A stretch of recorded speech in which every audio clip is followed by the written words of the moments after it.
ठिकाणी माजी खासदार इम्तियाज जलील यांच्या रॅली दरम्यान त्यांच्यावरती हल्ला झाल्याची घटना उघडकीस आली आणि असं असताना आज दुसऱ्या दिवशी एमआयएम पक्षाचे प्रमुख असदुद्दीन ओवैसी स्वतः पायी प्रचार रॅली करणार आहेत। शहरातील चंपा चौक पासून ही रॅली सुरू होणार आहे। तर विशेष म्हणजे कालच्या सभेत बोलताना आ रहा हूं असा इशारा ओवैसींनी दिला होता।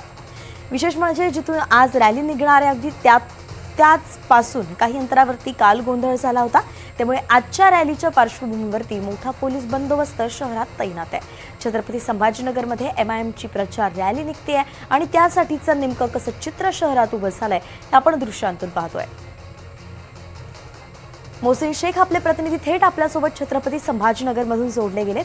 मोहसिन, ही सगळी जी दृश्य एनडीटीव्ही मराठीच्या स्क्रीनवरती आपण पाहतोय, ज्या पद्धतीनं काल राडा झाला होता त्या पद्धतीनं आता त्याच्या पार्श्वभूमीवरती पोलीस या ठिकाणी अतिशय दक्षता घेताना दिसत आहेत। नेमकं कशा पद्धतीनं सगळा बंदोबस्त आहे? नक्कीच आपण बघतोय की मी जिथे उभा आहे इथून आता ही रॅली जी आहे ती तयारी सुरू झाली। चंपा चौकमधून ही रॅली निघणार आहे आणि तुम्हाला थोडंसं दाखवण्याचा प्रयत्न करतो। ज्या ठिकाणाहून ही रॅली निघणार आहे त्याच ठिकाणाहून थोड्या अंतरावर म्हणजे काल सगळा हा गोंधळ झाला होता आणि त्यामुळे आज ह्या सगळ्या पार्श्वभूमीवर पोलिसांचा बंदोबस्त आपण जर बघितला मोठ्या प्रमाणात पोलिसांचा बंदोबस्त या ठिकाणी तैनात करण्यात आलेला आहे। दोन या तुकड्या ज्या आहेत ज्या दंगल काबू पथकाच्या त्या या ठिकाणी तैनात करण्यात आलेल्या आहेत आणि रूट मार्चच्या प्रत्येक टप्प्यावर विशेष पोलीस हे लक्ष देऊन असणार आहे। काल जी घटना घडली त्या घटनेप्रमाणे आज देखील अशी काही परिस्थिती निर्माण होऊ नये यासाठी पोलीस खबरदारी घेताना पाहायला मिळतात। स्वतः असदुद्दीन ओवैसी या सगळ्या सभेला म्हणजे या प्रचार रॅलीला सहभागी होणार आहे आणि त्यामुळे काल सारखा देखील आज देखील विरोध होण्याची शक्यता लक्षात घेता पोलिसांनी सगळी खबरदारी घेतलेली आहे।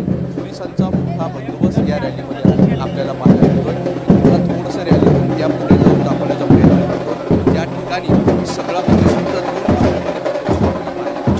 एक तर पहिला बघितला आणि दुसऱ्या टप्प्यात सुरुवातीला या ठिकाणी जे आहे तर मोठ्या प्रमाणात पोलिसांची एक तुकडी जी आहे ती तैनात करण्यात आली आहे। सगळ्यांच्या हातात लाट्या काट्या आहे। एवढंच काय तर पोलीस काहींकडे परिस्थिती हाताबाहेर गेल्यावर दंगल काबू पथकाकडे जे रायफल असते ती रायफल देखील या पोलिसांच्या हातात पाहायला मिळते। म्हणजे पहिल्या टप्प्यात अशा पद्धतीने ही पोलिसांची एक टीम असणार आहे आणि ही टीम पुढे चालेल आणि मागे सगळी ही प्रचार रॅली चालणार आहे। त्यामुळे कालच्या गोंधळानंतर आता पोलीस अलर्ट झालेले आहेत संभाजीनगरचे।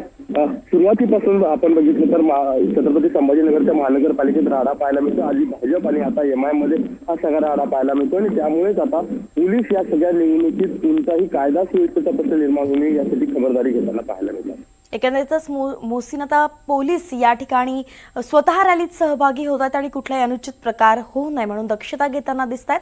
या रॅलीकडे आपलं लक्ष असेल, आपल्याकडनं वेळोवेळी अपडेट घेत राहू। तुर्तास धन्यवाद।